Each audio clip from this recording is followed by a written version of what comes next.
Election खत्म, politics खत्म। 30 आलो waste जो है 10-15 साल में सोया हुआ था, तो फिर ऐसा जगाना है इसको कि दोबारा ऐसा सोए ना। वेस्ट सियांग का फ्रूट माना है वो है पाइनएप्पल, और पाइनएप्पल का बॉल है बागरा एरिया। ये कॉन्स्टिट्यूंसी जो है एक समय मेरे ख्याल से अरुणाचल का सर्वोच्च कॉन्स्टिट्यूंसी था, और क्योंकि हमारा ट्रेडिशनल घर का जो मजा है वो आरसीसी घर में नहीं है, एंड क्वालिटी मेंटेन करना है, स्टैंडर्ड मेंटेन करना है, क्योंकि हमारा एडवांटेज जो है योंगो नदी है। तो इसको पर्यटक को इंटरेस्ट कराने के लिए सबसे खुशी का बात यह है कि चीफ इंजीनियर का ऑफिस जो है में इसका स्थापना हुआ है। मैंने यहाँ पे योंगो नदी में राफ्टिंग कराया था, झंडा हमारा तिरंगा फहराते हुए। तो ये हमारा होम स्टे जो है यही चीज है, जब पर्यटक आते हैं तो पर्यटक जो कंक्रीट बिल्डिंग देखने नहीं आते हैं। आई रियली वांट कि ये जो स्टेडियम जो है ये बने, जल्द से जल्द बने। आलो वेस्ट ही शायद अरुणाचल में ऐसा जगह हो जहाँ हायर सेकेंडरी स्कूल में नहीं है। आने वाला हाँ, पाइनएप्पल फेस्टिवल आ रहा है। मैं 22 तारीख को हमारा पाइनएप्पल, देखिए आलो स्टेडियम का बात ऐसा है, आलो स्टेडियम तो आपका एंटी डैम बोल के कोई इशू नहीं है, यहाँ पे थोड़ा सा इशू है, लेकिन आई एम श्योर कि हम लोग हैं जो इसके खिलाफ हैं, उनको हम समझा सकेंगे कि 5 ब्रिजेस यहाँ पे सैंक्शन किया है। जहाँ तक आयोजन का सवाल है, आयोजन कंप्लीटली गालो वेलफेयर सोसाइटी के नजर में उनके बागरा का पाइनएप्पल्स में जो स्वाद है वो रीभोई वाला में भी नहीं है, मेघालय वाला में भी नहीं है। आपका कल्चर, आपका ट्रेडिशन, आपका आइडेंटिटी है। आप अपना कल्चर ट्रेडिशन, जो गालो फूड है ये मेरे हिसाब से जो गालो का भोज है, व्यंजन है, वो सबसे one of the we are here at Aalo West Siang district of Arunachal Pradesh, and today we are going to interact with Aalo West MLA Topin Ete regarding this ongoing Silver Jubilee celebration in his constituency near Paya, and the ongoing schemes in Aalo West MLA constituency. So many development projects are coming up under his leadership. 6 महीने से ज्यादा सिर्फ समय हुआ है, बोलो चाहे या एजुकेशन सेक्टर में, हेल्थ सेक्टर में काफी ज्यादा स्कीम्स इनके एरिया में डेवलपमेंट हो रही है। आलो वेस्ट असेंबली कॉन्स्टिट्यूएंसी, इन्होंने पहले से कहा था कि ग्लोरी ऑफ आलो, आलो और पूरे आलो के, आलो ईस्ट और आलो वेस्ट, जो पहले की पहचान है आलो की, उसको वापस लेके आएंगे। ये तोपी नेटे जी हैं हमारे साथ, वो बताएंगे कि क्योंकि आप प्रश्न इस प्रकार के पूछते हैं कि जवाब देने में मजा आता है। तो सबसे पहले तो जितने भी आपके दर्शक हैं सबको मैं नए साल की हार्दिक शुभकामनाएं देना चाहूँगा, हैप्पी न्यू ईयर बोलना चाहूँगा। उसको बोलते हुए आपको पता है कि गालो वेलफेयर सोसाइटी का 25वीं वर्षगांठ यानी कि सिल्वर जुबली सेलिब्रेशंस मेरे कॉन्स्टिट्यूंसी में हो रहा है। 13 तारीख को इसका समापन होगा।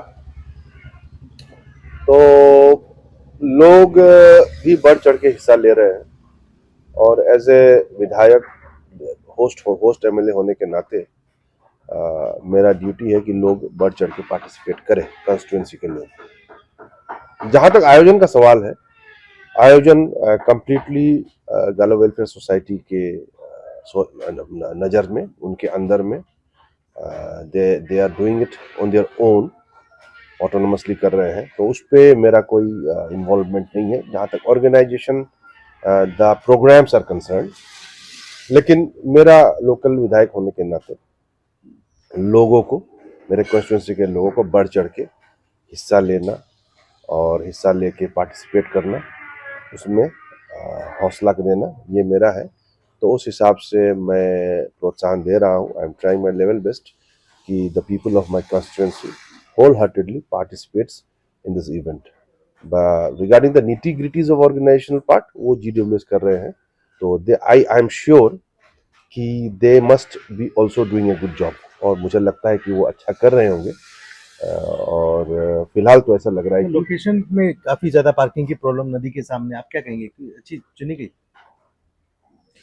लोकेशन ऐसा है कि जो वहाँ का जो पाया का जो लोकेशन है, मेरे हिसाब से, वेन्यू हिसाब से बहुत ही खूबसूरत जगह है, और उसमें योंगो नदी का बहाव है, और आपने देखा होगा ब्रिज बना हुआ है। तो लोकेशन बहुत अच्छा है, लेकिन चूंकि थोड़ा सा पार्किंग का इश्यूज है और लैंड ओनर्स का कुछ उसमें थोड़ा सा एक जगह है जहाँ में थोड़ा सा रोड रास्ता जो है थोड़ा छोटा है, तो फिर उसको इतना इतना जल्दी उसको ठीक करना तो मुमकिन नहीं था। तो बट आइडियली देखा जाए तो लोकेशन बहुत बढ़िया है और पार्किंग का कुछ इश्यूज है, बट इतना बड़ा सेलिब्रेशन है, इतने लोग आएंगे, तो आप थोड़ा सा दूर में गाड़ी रख के आप पैदल भी चल के आते हैं तो मेरे ख्याल से आपके लिए कसरत भी हो जाता है। सर गालो फूड को एक ब्रांड बन गया है, आप क्या कहेंगे कि ये गालो फूड को प्रमोट करना चाहिए, पूरे नॉर्थ ईस्ट में भी जाना जा रहा है, इंडिया में जाना चाहिए? मैंने कल अपने स्पीच में यही बताया कि जो गालो फूड है ये मेरे हिसाब से जो गालो का भोज है, व्यंजन है, वो सबसे वन ऑफ द, मेरा मानना है कि स्वादिष्ट भोज में आता होगा।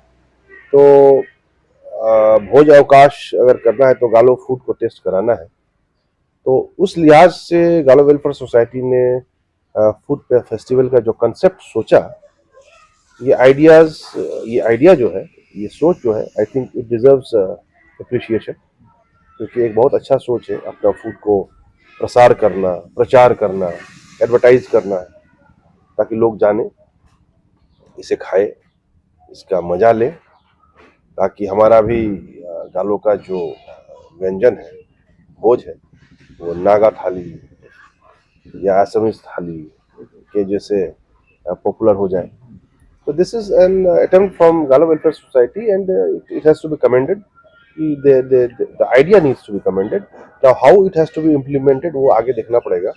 अभी आज इस बार प्रचार कर दिया है, प्रसार कर दिया है, तो आगे मेरे ख्याल से इसका और गालो फूड का प्रचार करने के बाद पॉपुलरिटी गेन होगा। अच्छा सर, ये जैसे कि आप एक गालो समाज को रिप्रेजेंट करते हैं, तो आजकल अपनी कम्युनिटी, अपनी लैंग्वेज, अपने कपड़े, ट्रेडिशनल घर से लेके हर चीज़ को लोग धीरे धीरे मॉडर्न समाज में जा रहे हैं, तो आप क्या कहेंगे कैसे प्रिजर्व करना चाहिए अपने कल्चर को, अपने समाज को? देखिए, मैं हमेशा बताता हूँ कि आपका कल्चर, आपका ट्रेडिशन, आपका आइडेंटिटी है। आप अपना कल्चर ट्रेडिशन को अगर खो देंगे तो आप अपने आप को खो देते हैं, आप लुप्त हो जाएंगे। अब आप अमेरिका का एग्जांपल लीजिए, वहाँ के ओरिजिनल नेटिव्स हैं रेड इंडियंस, लेकिन आज वो लुप्त है। तो हमको ये कोशिश करना है कि किसी भी हालत में हमारा जो संस्कृति है, हमारा कल्चर, ट्रेडिशंस को बचाना है, और इस सिलसिले में GWS काफ़ी अच्छा काम कर रहा है कि गालों का जो भी पुराना जो ट्रेडिशनल इथॉस है, कल्चर है, इसको बचाने का कोशिश कर रहा है। तो they again deserves commendation for this मेरे हिसाब से। और आजकल के युवा यंग जनरेशन को ये सोचना है कि हम तो कोशिश कर रहे हैं, फिर बैटन चेंज होगा आफ्टर 10-15 साल के बाद, some other young group will वो बैटन को पकड़ेंगे, तो वो फिर इसको कंटिन्यू करना है। और इस चीज में हमारे ऑनरेबल सीएम में हमेशा कहता हूँ कि वो इस चीज को, हमारा जो संस्कृति को बचाना है, इसमें बहुत ही वो पहल करते हैं, और तरह तरह से किस तरह से हमारा संस्कृति बचा रहे, हमारा कल्चर बचा रहे, हमेशा ऑनरेबल सीएम का साथ सबसे पहले प्रथम में उनका हमेशा रहता है। और उसी सिलसिले में मैं हमेशा बताता हूँ जैसे कि हमारा भाषा, लोकल डायलेक्ट, तो आपका ट्रेडिशनल कल्चर और आपका local dialect they are interrelated. तो सीएम साहब ने जैसे कि जो हमारा अपना इंडिविजुअल डायलेक्ट है अरुणाचल के, अलग अलग ट्राइब्स के, अलग अलग समुदाय के, तो सभी के डायलेक्ट को उन्होंने हमारे एजुकेशनल करिकुलम में थर्ड लैंग्वेज के रूप में उसमें शामिल किया है। तो इससे हमारा भाषा भी लुप्त होने का संभावना कम हो गया है। तो ऐसे ऐसे ऑनरेबल सीएम ऐसे ऐसे चीज करते हैं कि हम अभी सोच रहे हैं तो वो 10 कदम आगे चलते हैं। सर ये एक बहुत बड़ा इश्यू चल रहा है आपके, जैसे कल सीएम ने भी कहा कि चाइना में जो डैम बनाया जा रहा है, ये जो यारलुंग में, काफ़ी बड़ा डैम होगा, उस पे इफेक्ट पड़ सकता है सियांग नदी को लेके, इसलिए सियांग मल्टीपर्पज़ प्रोजेक्ट की बात की, नेशनल प्रोजेक्ट है, सियांग मल्टीपर्पज़ प्रोजेक्ट बनवाना चाहिए यहाँ पे। आप लोग की गालो समाज में भी इफेक्ट पड़ेगा, आदि समाज में भी, अगर सियांग नदी का पानी रोक दिया जाए या पानी छोड़ दिया जाए चाइना के ये तिब्बत में जो डैम जा रहा है। तो आपका क्या मानना है सर? नहीं, मेरा मानना तो वही है, जैसे कल ऑनरेबल सीएम साहब ने कहा कि अगर जैसे कि हमारा पड़ोसी देश चीन जो है अपने वहाँ में इतना बड़ा प्रोजेक्ट कर रहा है, तो हम अपना यहाँ का जो प्रोजेक्ट जो अभी प्रपोजल में इसको अगर हम नहीं करते हैं तो ये हमारे एरिया के लिए एक बहुत ही नुकसान वाला चीज़ हो सकता है। उसको हमारे ऑनरेबल सीएम ने बहुत ही अच्छी तरह से व्याख्यान किया है कि हमको हमारा ये hydro electrical project, hydro power multipurpose project को करना है, और बाकी जगह में अपर दिबांग वैली और हमारे निशी भाइयों के एरियाज में देयर इज नो, वहाँ पे कोई आपका एंटी डैम बोल के कोई इशू नहीं है। यहाँ पे थोड़ा सा इशू है, लेकिन आई एम श्योर कि हम लेजिस्लेटर्स और सीबीओज सब मिलके जो भी कुछ लोग हैं जो इसके खिलाफ हैं उनको हम समझा सकेंगे कि अल्टीमेटली ये हमारा राज्य के लिए बेनिफिशियल होगा, हमारे लोगों के लिए बेनिफिशियल होगा, इसमें हमारा राज्य का फायदा है, आपका फायदा है, सभी का फायदा है। तो ये बात जो है अल्टीमेटली हम कोशिश करेंगे जा जाके समझाने के लिए। सर, ये आलो स्टेडियम को लेके आप क्या कहेंगे? दिसंबर पार हो गया, स्पोर्ट्स मिनिस्टर ने भी आपके यहाँ के कहा कि हम कैंसिल करवाएंगे एग्रीमेंट जो टेंडर हुआ था, तो आप क्या कहेंगे? अभी तक कंप्लीट नहीं हुआ, ये आप लोग पे भी इफेक्ट पड़ता है, यूथ पे इफेक्ट पड़ रहा है? नहीं, देखिए आलो स्टेडियम का बात ऐसा है, आलो स्टेडियम तो वैसे मेरे कॉन्स्टिट्यूंसी में नहीं आता है, वो ऑनरेबल मिनिस्टर जिनी साहब की कॉन्स्टिट्यूंसी में आता है, और अभी खुद खेल मंत्री वो है। तो मैं तो, लेकिन बात यह है कि अगर आप स्टेडियम बनेगा तो सिर्फ ईस्ट के लोग प्रयोग नहीं करेंगे, आलो वेस्ट के लोग भी प्रयोग करेंगे, लिरोवास भी प्रयोग करेंगे। तो इट इज वेरी नेसेसरी कि ये स्टेडियम बने, जल्द से जल्द बने, बहुत दिनों से चल रहा है। तो कुछ कारण है, वो टीके इंजीनियरिंग ने इस काम को लिया था तो लिया है, तो वो नहीं कर पा रहे हैं। तो मैं तो टीके इंजीनियरिंग का जो मालिक है, मैं असेंबली में मिलता हूँ तो मैं उसको बताता हूँ, सर आप इसको थोड़ा आप इसको जैसे भी आप टेकअप कीजिए सर, ये बहुत ही हमारे लिए बहुत ही जरूरी आलो एरिया के लिए। हालांकि मैं डायरेक्टली उस एरिया का एमएलए नहीं हूँ, लेकिन इस चीज़ से क्या है कि युवा लोग जो है आलो में अलग अलग रास्ते में चला जा रहा है, और आपका कंपनी तो बहुत बड़ा कंपनी है, तो कॉर्पोरेट सोशल रिस्पॉन्सिबिलिटी मान के भी आप थोड़ा बहुत इधर उधर भी होता है तो आप एडजस्ट करके इसको कंप्लीट कर दीजिए, क्योंकि बहुत ऑलमोस्ट 80% तो खत्म हो चुका है, तो ज़्यादा बचा नहीं है। तो इसको आप फिनिशिंग कर दीजिए, मैं हमेशा दरख्वास्त करता हूँ।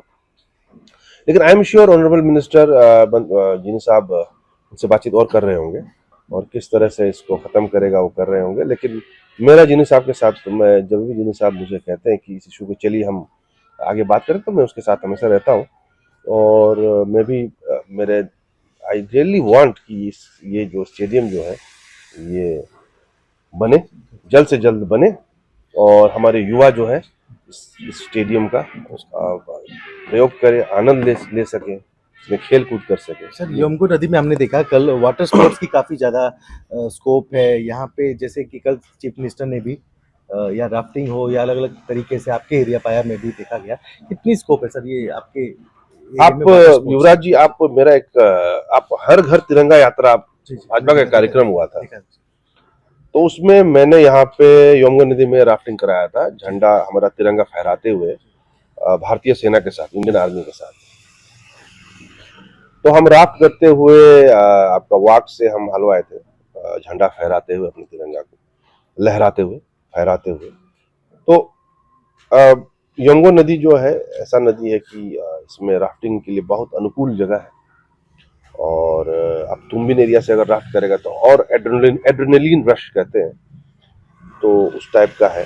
तो इसको भी मैं जितना हो सकेगा मैं कोशिश कर रहा हूँ। मेरा यहाँ में एक यंग लड़का है, मिस्टर गबास गबास कहते हैं, मेरा भाई है, तो he is really trying hard वो नदी को, क्योंकि हमारा एडवांटेज जो है यमुना नदी है, तो इसको पर्यटक को इंटरेस्ट कराने के लिए इसका हमको प्रयोग यूटिलाइजेशन करना है। और यमुना नदी का जो बहाव जो 30 आलो वेस्ट कॉन्स्टिट्यूंसी में आता है, तब जो है उसका जो बहाव है बहुत अनुकूल है। मतलब उसमें मतलब आप एक एडवेंचर टूरिस्ट होता है और एक नॉर्मल टूरिस्ट के लिए भी वो जो तो अच्छा सर, ये पाइनएप्पल फेस्टिवल होता है आपके बगरा, आपके कॉन्स्टिट्यूंसी में, तो इस बार क्या प्रिपरेशंस है, फिर होने वाला आने वाला है? हाँ, पाइनएप्पल फेस्टिवल आ रहा है। मैं युवराज जी आपको भी न्योता दूंगा कि आप भी आइए, जरूर आइएगा। 22 तारीख को हमारा पाइनएप्पल फेस्टिवल का इनॉग्रेशन होगा। तो हमारे राज्य के हमारे भीष्म पितामह डिप्टी सीएम साहब चौनामिन जी आ रहे हैं मुख्य अतिथि के तौर पे, और मेरे बड़े भाई समान, मेरे बड़े भाई education minister RWD minister Prashant ji Sona ji आ रहे हैं as a guest of honour के रूप में। तो ये क्योंकि बागरा एरिया जो है पाइनएप्पल का हब है, और जैसे कि आपको बता दूं कि हमारा वेस्ट सियांग का जो फ्रूट जो हमारा गवर्नमेंट ने जिस फ्रूट को वेस्ट सियांग का फ्रूट माना है वो है पाइनएप्पल, और पाइनएप्पल का बॉल है बागरा एरिया।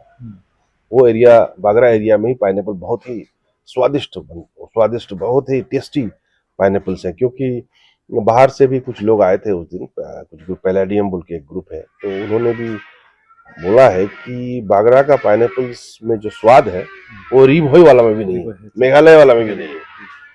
तो इसको हमको प्रमोट करना है, तो that is why this pineapple festival. और मुझे को बढ़ावा दे रहे हैं सर आप इसी की तरह? हाँ, इसी की तरह से पाइनएप्पल हो, हाँ, उसी तरह से पाइनएप्पल के बात में बता रहा हूँ कि इस कार्यक्रम इस प्रोग्राम में ऑल बागरा वेलफेयर सोसाइटी लोग कर रहे हैं, और उन्होंने मुझे चीफ पैट्रन के रूप में बहुत ही प्यार से मुझे नॉमिनेट किया है। तो उस हिसाब से मैं भी कोशिश कर रहा हूँ कि हमारा जो पाइनएप्पल जो बागरा एरिया का ये ऐसा प्रचलन हो, ऐसा इनका प्रचार हो कि भारतवर्ष में लोग कहें कि हम बागरा का पाइनएप्पल खाएं। जैसे कश्मीर के एप्पल होता है ना, तो ऐसे बागरा का पाइनएप्पल लोग टेस्ट करना चाहिए। सर ये आपके एरिया में आलो वेस्ट में अभी कोई स्कूल नहीं है, स्कूल की भी कोई प्लानिंग है आपने? नहीं, स्कूल्स किसने बताया? नहीं, गवर्नमेंट स्कूल अभी जो हायर सेकेंडरी। देखिए हाँ, ये आप बताइए, आलो वेस्ट में लास्ट टाइम हमारे ऑनरेबल मिनिस्टर एजुकेशन मेरे बड़े भाई समान वो आए थे, तो उनको भी मैंने अवगत कराया कि मेरे कॉन्स्टिट्यूएंसी में सेकेंडरी स्कूल 5 है, और ऑनरेबल सीएम भी मेरे थैंक्सगिविंग प्रोग्राम में आए थे, तो उसमें भी मैंने उनको अवगत कराया, लेकिन हायर सेकेंडरी स्कूल नहीं है। तो सरकार को मैंने मेमोरेंडम दिया है, ऑनरेबल मंत्री जी एजुकेशन मंत्री को मैंने आपका उसको भी दिया है, मेमोरेंडम दिया है। तो उन्होंने भी आश्वासन दिया कि he will take it up, मैं इसे देखूंगा। और उन्होंने भी कहा है कि ये एक जेन्युइन प्रॉब्लम है आपका कॉन्स्टिट्यूंसी में हायर सेकेंडरी स्कूल नहीं। मैं बताया कि 30 आलो वेस्ट ही शायद अरुणाचल में ऐसा जगह होगा जहाँ हायर सेकेंडरी स्कूल कॉन्स्टिट्यूंसी में नहीं है। तो रोड मैप क्या है अभी, क्या स्कीम्स, ब्रिजेस आ रहे हैं अलग अलग, आप बायोटेक बनवा रहे हैं, किस तरीके से डेवलपमेंट का काम, क्या स्कीम्स आपको सपोर्ट मिल रहा है? देखिए अभी सबसे खुशी का बात यह है कि मेरे कमान संभालने के 6 महीने बाद ही हमारे ऑनरेबल सीएम पेमा खांडू जी के आशीर्वाद से और हमारे PWD एडवाइजर पुरपा सिंह सर के गाइडेंस से 5 ब्रिजेस यहाँ पे सैंक्शन किया है। बहुत लॉन्ग पेंडिंग डिमांड था, उसमें एक ब्रिज तो बहुत ही इंपॉर्टेंट हुआ था, रीमे वाला ब्रिज, क्योंकि वहाँ पे लोग बच्चे स्कूल नहीं जा पा रहे थे उन नदी को पार करके। तो उनका एक डिमांड था कि अगर ब्रिज नहीं बनेगा तो वोट नहीं देंगे, तो वो भी नेक्स्ट इश्यू था, तो वो भी अभी सैंक्शन हो गया है। और अनदर 4 ब्रिजेस आपका दोजी में, आंगू में, दोयर में, और ओरी एरिया आपका नित्य एरिया में, उमोली में। तो इस तरह से हमारा पहला ब्रिजेस हुआ। फिर रोड्स अभी दोजी एरिया में एक CRF में एक रोड सैंक्शन हुआ है, 15 करोड़ का है आपका। अभी रिसेंटली और 3 PWD के अंदर 3 और रोड्स का सैंक्शन हुआ है। तो ऐसे करके, और स्कूल्स में कहे तो बेने में स्कूल का अपग्रेडेशन के लिए कुछ फंड एलोकेट किया गया है। फिर टीचर क्वार्टर्स हॉस्टल्स के लिए नित्य सेकेंडरी स्कूल में,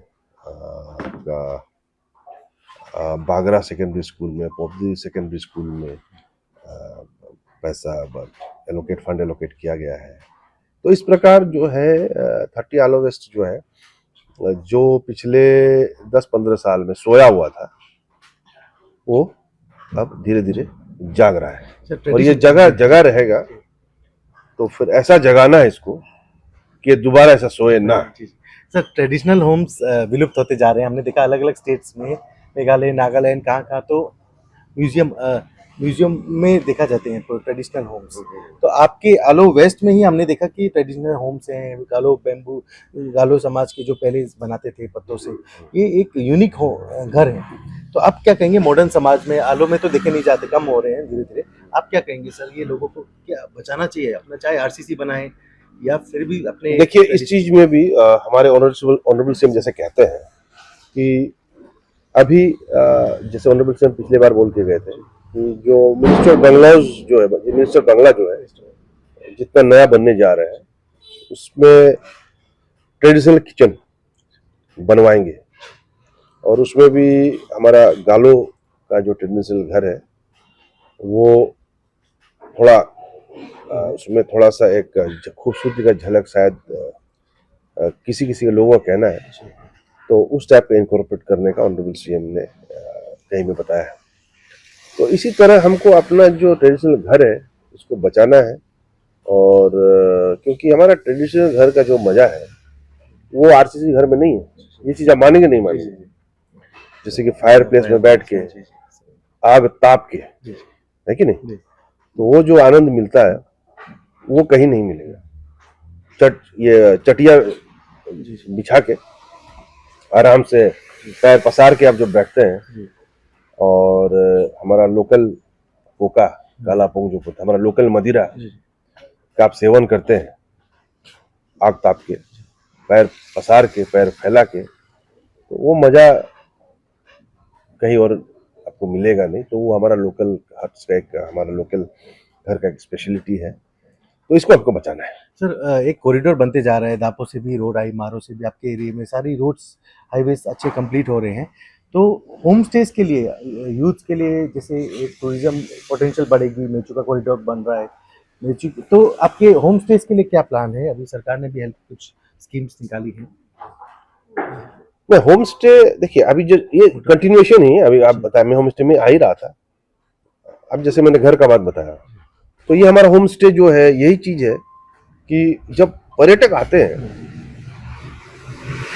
तो पर्यटक जो कंक्रीट बिल्डिंग देखने नहीं आते हैं, वो हमारा लोकल ट्रेडिशनल हाउसेस को देखना चाहते हैं। हो रहा है, तो किस प्रकार से पानी की जल जीवन स्कीम, कैसे आपके वहाँ पे पानी की जल जीवन स्कीम मेरे कमान पहले से शायद कंप्लीट हो गया है। तो खुशी का बात यह है कि चीफ इंजीनियर का ऑफिस जो है हमारे सेंट्रल जोन का, मेरे गांव बेने में इसका स्थापना हुआ है। ऑनरेबल सीएम खांडू जी के आशीर्वाद के बदौलत हेल्थ सेक्टर में अभी मैंने पिछले दिनों वागे साहब आए थे, तो उसमें उनको मैंने 2 मेमोरेंडम में फाइल प्रोसेस करने की कोशिश कर रहा हूँ। एक पोपदी का जो सब सेंटर है उसको पीएचसी में कन्वर्ट करना है, और एक नित्य का जो पीएचसी उसको सीएचसी में अपग्रेड करना है, दोनों को अपग्रेड करना है। तो इन प्रिंसिपल उन्होंने भी ओके कहा है, तो मैं इसको फिर आगे फाइल को कैसे मूव करना है प्रोसेस कर रहा हूँ। पीएमजेएसवाई की भी कई नई रोड्स आ रही हैं आपके? पीएमजेएसवाई का एक ही रोड आया इस बार, आपका कुगी का रास्ता है, तो काम जोरों से चल रहा है। अब देखा होगा वो जो फेस्टिवल है, फेस्टिवल के ऑपोजिट वाला ही रास्ता है, पोपदी से जो जाता है, तो वहां से काम चल रहा है फुल स्विंग में। लास्टली सर, आप क्या अपील करेंगे आलो वेस्ट की जनता से कि डेवलपमेंट को लेके, चाहे ओपोजिशन हो या आपको किसी ने वोट दिया हो ना दिया हो, सबको आप क्या अपील करेंगे कि साथ दें डेवलपमेंट को आगे ले जाने के लिए? नहीं, मैं तो हमेशा यही कहता हूँ कि इलेक्शन खत्म, पॉलिटिक्स खत्म। इलेक्शन खत्म, उसके बाद राजनीति कंटिन्यू मत कीजिए। वंस इलेक्शंस आर ओवर, हम सब एक साथ हैं, हमको एक साथ चलना है, सबका साथ सबका विश्वास, सबका विकास, सबका है कि नहीं। तो ये चीज हमको करना है। तो अब इलेक्शंस खत्म, फिर अब राजनीति इज खत्म। अब हमको 5 साल चलाना है और सभी को लेके चलना है। सभी के आशीर्वाद से, सभी के सहारा से मैं सबको बोलता हूँ कि हमको 30 आलो वेस्ट का जो पुराना गौरव है, क्योंकि देखिए ऐसा है 30 आलो वेस्ट का मैं बताना चाहूंगा, ये कॉन्स्टिट्यूंसी जो है एक समय मेरा ख्याल से अरुणाचल का सर्वोच्च कॉन्स्टिट्यूंसी था, लेकिन चूंकि 10-15 साल में कुछ हुआ नहीं है, तो जो रास्ते बने थे वो खत्म हो गए, अब खराब हो गए, उखड़ गए। तो अब उसको फिर से दोबारा तो बनाना पड़ेगा, क्योंकि रोड्स का भी तो एक आयु होता है। उसके बाद तो फिर रोड्स को तो फिर आपको उसको फिर आपको दोबारा मेंटेन करना पड़ेगा। तो 10-15 साल में हुआ नहीं है, तो रोड सब बिखर गए। तो उसको मैं अभी जितना हो सकेगा उसको ठीक करना है, क्योंकि देखिए रोड्स बनेंगे, ब्रिजेस बनेंगे, तो रोड्स ब्रिजेस थोड़ी देख के चलता है कि ये रूलिंग को वोट मारा इसलिए। रोड ब्रिजेस तो सभी उसका इस्तेमाल करेंगे, सभी उसका प्रयोग करेंगे। तो जो कॉमन डेवलपमेंट का काम है, मैं कॉन्स्टिट्यूंसी के लोगों को भी रिक्वेस्ट करूंगा कि इसमें अड़चन न दे, बाधा न दे। हमको करना है एंड क्वालिटी मेंटेन करना है, स्टैंडर्ड मेंटेन करना है। आप पिछले दिनों देखे होंगे मेरा इंटरव्यू जो ब्रिज वाला GWS का प्रोग्राम से एक दिन पहले, तो मैं ब्रिज में भी गया। मैंने वहाँ भी मैंने तामा फैब्रिकेशन को के लोगों को मैंने चेतावनी जैसा ही दिया कि आप लोग इसको ठीक कराइए, और कर दिए हैं। और स्टैंडर्ड क्वालिटी, क्योंकि वो ब्रिज जो है मेरे आने से पहले ही आवाजाही हो रहा है, लगभग 1 साल हो गया है। तो अब जो भी बनेंगे, अभी और 5 ब्रिज बनने जा रहे हैं, तो उसको भी ensure that the quality can not be compromised, क्योंकि क्वालिटी अगर कॉम्प्रोमाइज होगा तो फिर वो हमारे जनरेशन को अफेक्ट करेगा, है कि नहीं। रोड्स खराब बनेंगे, ब्रिज खराब बनेंगे। फंड का भी तो ऐसा है ना, फंड तो बार बार सरकार नहीं देगी ना। एक बार दे दिया, फिर आप अच्छे से नहीं बनाएंगे तो फिर दोबारा कब देगा? 40-50 साल के बाद देगा। उस बीच में तो फिर आप क्या करेंगे? तो जब भी फंड मिलता है उसको जुडिशियस यूटिलाइजेशन होना पड़ेगा, जुडिशियसली यूटिलाइज करके और अच्छी तरीके से, अच्छा क्वालिटी मेंटेन करके, स्टैंडर्ड बहुत ही बेहतरीन तरीके से हमको जो भी सरकार का तो और से जो भी फंड दिया जाएगा उसको हमको उस प्रकार इस्तेमाल करना है। तो ये हमारे साथ है तोपिन एटे जी, आलो वेस्ट के MLA हैं, बीजेपी के MLA हैं, पहली बार जीत के आए, और इन्होंने बताया कि किस प्रकार डेवलपमेंट की जाएगी आलो वेस्ट में, क्या चेंजेस ला रहे हैं, कितने स्कीम्स ला रहे हैं, क्या क्या फेस्टिवल होंगे, पाइनएप्पल फेस्टिवल, हॉर्टिकल्चर को आगे बढ़ा रहे हैं, health sector, education sector, PHED के वाटर सप्लाई से लेके अलग अलग स्कीम्स, जितनी स्कीम्स आ रही हैं हर चीज को लेके आलो वेस्ट को आगे बढ़ाने के लिए वेस्ट सियांग डिस्ट्रिक्ट में काम किया जा रहा है। Yuvraj Mehta for India Today from Alo.